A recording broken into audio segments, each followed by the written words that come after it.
বিশ্ববিদ্যালয়কে যদি একটা স্বপ্নের ক্যাম্পাস নির্মাণ করতে চাই, তাহলে সবার আগে আমাদেরকে বিশ্ববিদ্যালয়কে একটা একাডেমিক ইনস্টিটিউট বানাইতে হবে। সাইবার বুলিং যারা করছে তাদের বিরুদ্ধে আমাদের জিরো টলারেন্স নীতি ঘোষণা। আমি যদি সাদিক কায়েম আপনার কাছে আসি, আপনাদের যে ৩৬টা দেখলাম যে ম্যান্ডেট আছে, সেখানে দুর্দান্ত বেশ কিছু আইডিয়া আপনারা রেখেছেন। যখন আমরা ইশতেহারগুলো পড়ি তখন আমার মনে হয় যে এগুলো বাস্তবায়ন হলে আমরা একটা অন্য ছবি দেখতে পারবো ক্যাম্পাসে। কিন্তু মুশকিল হচ্ছে বাস্তবায়নে গিয়ে আমরা প্রতিনিয়ত চ্যালেঞ্জ ফেস করি।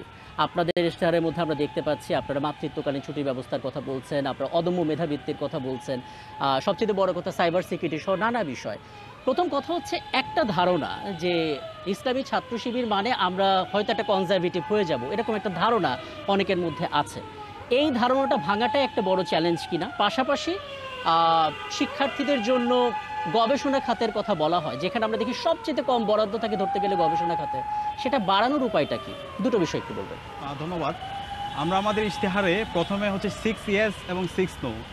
ছোট জিনিসকে সবসময় আমরা ইয়েস বলবো, আর ছোট জিনিসকে আমরা নো বলবো। 6 ইয়েস যে ব্যাপারে আমরা সবাই কনসেনসাস আছি, সবাই আমরা এই জিনিসটা চাই। আচ্ছা, তো এগুলো আমি একটু পাঠ করে শোনাতে চাই, তারপর আমি আমার আলোচনায় যাব। প্লিজ। এর মধ্যে 1 নাম্বার হচ্ছে আমাদের এই বিশ্ববিদ্যালয়কে একটা একাডেমিক ইনস্টিটিউট বানানো। দ্বিতীয়ত আবাসন সংকট সমাধান, এটাকে সবসময় আমরা ইয়েস বলবো। তৃতীয়ত নারী শিক্ষার্থীদের নিরাপত্তা, সে জায়গায় আমরা সবসময় ইয়েস বলবো। চতুর্থত চিকিৎসা সুবিধা ও স্বাস্থ্যসম্মত খাবার, সে জায়গায় আমরা ইয়েস বলবো। পঞ্চম উন্নত পরিবহন, সবসময় ইয়েস বলবো। এবং ষষ্ঠ ক্যারিয়ার গঠনের পর্যাপ্ত তথ্য ও সেবা। আর 6টা জিনিসকে সবসময় আমরা নো বলবো। এর মধ্যে 1 নাম্বার হচ্ছে কর্তৃত্ববাদী রাজনীতি, নির্যাতন ও সহিংসতা, যেটা গত 16 বছরে আমরা ভিকটিম ছিলাম। দ্বিতীয়ত গণরুম এবং গ্যাস্টরুম কালচার, যে কালচারের মাধ্যমে আমাদের সম্ভাবনাগুলোকে নষ্ট করে দেওয়া হয়েছে। বিশ্ববিদ্যালয়ের শিক্ষার্থীরা যে স্বপ্ন নিয়ে বিশ্ববিদ্যালয়ে আসে, তাদের এই স্বপ্নগুলো ভঙ্গ হয়েছে। তৃতীয়ত বৈষম্যমূলক নীতি আচরণ, যে নীতি এবং আচরণের মাধ্যমে একজন শিক্ষার্থী অনার্স এবং মাস্টার্সে ফার্স্ট হওয়ার পরও তার পরিচয়ের কারণে তাকে বৈষম্য করা হয়েছে, তাকে নিয়োগ দেওয়া হয় না, দলীয় বিবেচনায় নিয়োগ হয়েছে এবং মেরিটোক্রেসিকে একদম ধ্বংস করে দেওয়া হয়েছে। এরপর হচ্ছে চতুর্থত মাদক চিন্তা এবং চাঁদাবাজি, যেটাকে আমরা সবসময় নো বলবো, যেটার মাধ্যমে নৈতিক অধপতনমূলক কাজের সাথে শিক্ষার্থীরা সম্পৃক্ত হয়। পঞ্চম হচ্ছে লাঞ্চের পরে আসেন কালচার, যেটা আমরা রেজিস্টার বিল্ডিংয়ে দেখতে পাই। আমরা এমন কেউ নাই এখানে রেজিস্টার বিল্ডিংয়ে গিয়েছি যে আমাদের বলে না যে লাঞ্চের পরে আসেন। লাঞ্চের পরে যখন যাই তখন বলে যে আগামীকাল আসেন। এভাবে আমরা ক্লান্ত হয়ে আবার হচ্ছে ফিরে আসি। এরপর ষষ্ঠ হচ্ছে আমাদের ইসলাম ফোবিয়া। গত 16 বছরে যে ইসলামের যে সিম্বলগুলো ছিল, সেই সিম্বলগুলোকে যেভাবে প্রবলেমেটাইজ করা হয়েছে, সেটাকে যেভাবে ক্রিমিনালাইজ করা হয়েছে এবং যেভাবে হিজাব ফোবিয়া ছড়ানো হয়েছে, তো সেই হিজাব ফোবিয়াকে আমরা সবসময় নো বলবো। এবং সাইবার বুলিং, যে সাইবার বুলিংটা আমরা দেখতে পাচ্ছি জুলাই বিপ্লব পরবর্তী এটা মারাত্মক আকারে ধারণ করেছে, এবং এই সাইবার বুলিং বন্ধ করার জন্য আমরা ডিজিটাল কমপ্লেন্ট বক্সের প্রস্তাবনা দিয়েছি। এবং এই সাইবার বুলিং যারা করছে তাদের বিরুদ্ধে আমাদের জিরো টলারেন্স নীতি ঘোষণা আমরা করেছি আমাদের ইশতেহারে। তো এই 6টা জিনিসকে আমরা নো বলবো। এখন আমরা যদি এই বিশ্ববিদ্যালয়কে যদি একটা স্বপ্নের ক্যাম্পাস নির্মাণ করতে চাই, তাহলে সবার আগে আমাদেরকে বিশ্ববিদ্যালয়কে একটা একাডেমিক ইনস্টিটিউট বানাইতে হবে। এখন একাডেমিক ইনস্টিটিউট আমরা কীভাবে করতে পারি? একাডেমিক ইনস্টিটিউট বানানোর জন্য আমাকে একাডেমিয়ায় ইনভেস্টমেন্ট বাড়াইতে হবে, আমার গবেষণায় বাজেট বাড়াতে হবে, আমার শিক্ষক নিয়োগ প্রক্রিয়ার যে কথা বললাম সেটাকে স্বচ্ছ করতে হবে, এবং একই সাথে আমার যারা স্টুডেন্ট আমরা যারা আছে আমরা যেন শিক্ষকদেরকে মূল্যায়ন করতে পারি সেই সুযোগ সুবিধাটা আমার রাখতে হবে। ক্লাসে এখন আমরা যাই একমুখী লেকচার, স্যাররা লেকচার দিয়ে চলে যায়, কিন্তু আমরা শিক্ষকদের ব্যাপারে কোনো আমাদের অবজারভেশন দিতে পারি না, যে কারণে আলটিমেটলি এখানে শিক্ষকরা কোনো মূল্যায়নের মধ্যে থাকে না এবং তাদের যে প্রমোশন। আমি একটা ছোট বিষয় বলি, ধরুন একটি স্টুডেন্ট, এটা আমি নিজের চোখে দেখা যে ফার্স্ট ইয়ারে সিজিপিএ তার মোটামুটি ভালো এলো 3.5, সেকেন্ড ইয়ারে গিয়ে তার একটু খারাপ, থার্ড ইয়ারে গিয়ে কোনো কারণে অসুস্থতার কারণে খারাপ, ফোর্থ ইয়ারে গিয়ে সে ভালো করলো, কিন্তু কিউমুলেটিভ যে সিজিপিএ সেটা খারাপ এলো। আমরা বাইরের ওয়ার্ল্ডে দেখি এই সময় অ্যাসাইনমেন্টে অনেক কিছু করে একটা ব্যালেন্স করে মেধাটাকে যাচাই করে রাখে। এরকম কোনো প্ল্যান কি আপনাদের আছে? আমরা আমাদের বাংলাদেশের যে সিস্টেম, আমরা তো একভাবে রেডিক্যাল চেঞ্জ করতে পারবো না, আমাকে স্টেপ বাই স্টেপ যাইতে হবে। আমার সবার আগে যেটা করতে হবে, আমার নিয়োগ প্রক্রিয়াটা ট্রান্সপারেন্ট করতে হবে, ক্লাসরুমের মধ্যে একাডেমিক এনভায়রনমেন্ট ফিরে নিয়ে আসতে হবে, এবং ক্লাসরুমের মধ্যে আমরা যারা স্টুডেন্টরা আছি আমরা হবে জুনিয়র স্কলার, আমাদের যারা শিক্ষকরা আছে তারা হবে সিনিয়র স্কলার। এবং গবেষণায় আমার পর্যাপ্ত বাজেট বাড়াতে হবে। আমাদের গবেষণায় এই বছর ঢাকা বিশ্ববিদ্যালয়ের সর্বোচ্চ সংখ্যক বাজেট এবার দেওয়া হয়েছে, সেটা হচ্ছে মাত্র 2%। কিন্তু আমরা যদি দেখি আমাদের পার্শ্ববর্তী দেশ অথবা বহির্বিশ্বে গবেষণায় বাজেট বিশ্ববিদ্যালয় মূল বাজেটের 15-20 ইভেন 28% পর্যন্ত থাকে। তো সেই জায়গায় আমরা বলছি আমরা বিশ্ববিদ্যালয় শিক্ষার্থীদের গবেষণায় তাদেরকে আগ্রহ তৈরি করার জন্য এবং সায়েন্স টেকনোলজি ইনোভেশন ক্রিয়েশনে যেন শিক্ষার্থীরা আগ্রহ তৈরি হয়, সেই জন্য আমরা এই জায়গায় বাজেট বাড়াতে বিশ্ববিদ্যালয় প্রশাসনকে বাধ্য করব। এবং একই সাথে আমরা বহির্বিশ্বে দেখতে পাই শিক্ষার্থীরা রিসার্চ অ্যাসিস্ট্যান্ট পার্ট টাইম জবের সুযোগ থাকে, যে যার মাধ্যমে তারা শুরু থেকে তাদের যে হচ্ছে শিক্ষকদের সাথে তাদের একটা হচ্ছে রিলেশনশিপ এবং তাদের এক্সপিরিয়েন্স গ্যাদার হওয়া এবং পার্ট টাইম জবের মাধ্যমে তার যে কিছু ক্রাইসিস থাকে সেই ক্রাইসিসটা সে ফিল আপ করতে পারে। তো এই সিস্টেমটা আমরা ডেভেলপ করব। এবং বিশ্ববিদ্যালয়ের যে মূল কাজ, সেই মূল কাজ থেকে কিন্তু আজকে আমরা দূরে সরে গেছি। আমাদের অবশ্যই রাজনীতি থাকতে হবে, রাজনৈতিক অর্জন আমাদের এই বিশ্ববিদ্যালয়ে অনেক বড় বড় অর্জন আছে, সেটা অবশ্যই থাকতে হবে, সেটাকে নিয়ে আমরা গ্লোরিফাই করি। একই সাথে আমার যে একাডেমিক অর্জন সেটা নিয়ে যেভাবে আমার মাপা দরকার সেটা নিয়ে কিন্তু আমরা মাপি না। তো একটা বিশ্ববিদ্যালয়ের মূল কাজ, যেখানে একাডেমিক একটা বিশ্ববিদ্যালয়, একটা একাডেমিক ইনস্টিটিউট বিল্ড আপ করা, সেই জায়গায় যদি আমরা পর্যালোচনা না থাকে তাহলে তো এটা বিশ্ববিদ্যালয় থাকে না। তো সেই জায়গায় আমাদের প্রায়োরিটি থাকবে এই বিশ্ববিদ্যালয়ের একাডেমিক এনভায়রনমেন্ট এনশিওর করার জন্য বিশ্ববিদ্যালয়ের প্রশাসনকে বাধ্য করা, বিশ্ববিদ্যালয়ের শিক্ষার্থীদের জন্য পর্যাপ্ত লাইব্রেরি ফ্যাসিলিটিস এনশিওর করা।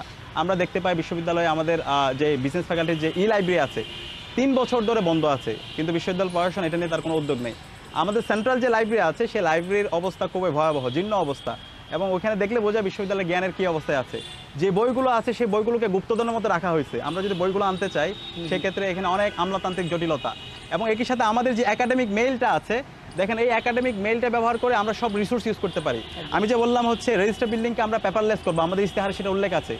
সেই রেজিস্টার বিল্ডিংয়ের সামগ্রিক কাজ আমি একাডেমিক মেইলের মাধ্যমে সব কাজ করতে পারি। আমি হলে বসে, আমি বাসায় বসে আমার এই অর্থে আপনার কাছে আমার জানতে চাওয়া ছিল, আসলে মাথায় রেখেছিলাম যে পেপারলেস রেজিস্টার বিলিংটা আমরা চাই এই অর্থে যে আমরা যখন একটা ইয়ার ফাইনাল পরীক্ষা দিতাম রীতিমতো ফুটবলের মতো হয়ে যেতাম, হলের সাইন, লাইব্রেরি সাইন, তারপর গিয়ে অগ্রণী ব্যাংকে টাকা দেয়া, আবার রেজিস্টার বিলিংয়ে যাওয়া, মোটামুটিভাবে একটা দিন পার হয়ে যেত। সেটা আসলে ওয়ান স্টপ সলিউশন কীভাবে করা যায় চাই। সাদিক, আমি একটা কথা প্রায় শুনি, হ্যাঁ আমাদের সময় আমরা এটা শুনেছি যে শুধুমাত্র বিশ্ববিদ্যালয় থেকে যদি আমরা নিশ্চিত করতে পারি যে বহিরাগতরা আসবে না, আসলেও সেটা আমার আত্মীয় স্বজন হতে পারে সাময়িক সময়ের জন্য, কিন্তু রাতে থাকবে না, তাহলে আমাদের আবাসন সংকট অনেকটা মিটে যায়। আপনি সেটা মনে করেন কিনা? যদি সেটা করতে হয় কি করণীয়, একটা আইডিয়া দেবেন আসলে সলিউশন। আচ্ছা দেখেন, এখানে বিশ্ববিদ্যালয় অ্যাডমিনিস্ট্রেশনের সব জায়গায় কোনো এক্সিকিউটিভ প্ল্যান নাই।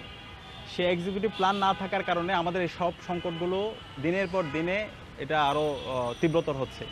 সেটা বলেন আবাসন সংকটের জায়গায়, সেটা বিশ্ববিদ্যালয় একাডেমিক এনভায়রনমেন্টের জায়গায়, সেটা আমাদের হেলথের জায়গায়, সেটা আমাদের খাদ্যের নিরাপত্তার জায়গায়, একই সাথে যেটা বলছেন হচ্ছে আমাদের ক্যাম্পাসের নিরাপত্তার জায়গায়। তো বিশ্ববিদ্যালয় প্রশাসনের এখানে একটা কার্যকরী প্ল্যান নেওয়া দরকার, এক্সিকিউটিভ প্ল্যান দরকার। কোন কাজটা কীভাবে বাস্তবায়ন হবে, কারা বাস্তবায়ন করবে, এবং সেই কাজের আবার তদারকি করা, এটা ফলো আপ করা। তো সে জায়গা থেকে আমরা যখন শিক্ষার্থীদের প্রতিনিধিত্ব পেয়ে, শিক্ষার্থীদের ম্যান্ডেট পেয়ে যখন আমরা প্রতিনিধিত্ব করার সুযোগ পাবো, আমরা এই এক্সিকিউটিভ প্ল্যানটা করব। এবং আমরা আমাদের যে ইস্তেহার করেছি, আমরা এখানে 36টা সংস্কার প্রস্তাবনা দিয়েছি, এবং সেখানে কিন্তু ক্যাম্পাসের নিরাপত্তা সেটাও কিন্তু আমাদের একটা গুরুত্বপূর্ণ এজেন্ডা। এবং সেই এজেন্ডাটা আমরা কীভাবে বাস্তবায়ন করব, কোন মাসে করব, সেটাও আমরা আমাদের ইস্তেহারে কিউআর কোডে ওয়েবসাইটে বিস্তারিতভাবে দিয়েছি। তো এখানে নিরাপত্তা যদি ইনশিওর করতে হয়, আমাদের যারা স্টাফ আছে, প্রক্টরিয়াল টিমের যারা সদস্য আছে, তাদেরকে জবাবদিহিতার আওতায় নিয়ে আসতে হবে। বিশ্ববিদ্যালয়ে আমাদের এখানে 2000 স্টাফ আছে, তাদের কাজ কি? ওরা শুধু ওই যে রেজিস্টার বিল্ডিংয়ে বসে রাজনীতি করে, এবং স্টাফ কোয়ার্টার আছে ওখানে বসে বসে তারা এটা ভাড়া দেয়। এর বাইরে তালিকা আছে, আপনি চাইলে কি তাদের নাম্বার বলতে পারবেন যে আমার আইডি নাম্বারে এরকম কিছু? না, এটা তো মানে হচ্ছে ওনারা তো একজন লর্ড, বিশ্ববিদ্যালয়ে মনে করেন হচ্ছে তারাই হচ্ছে একজন নবাবের মতো।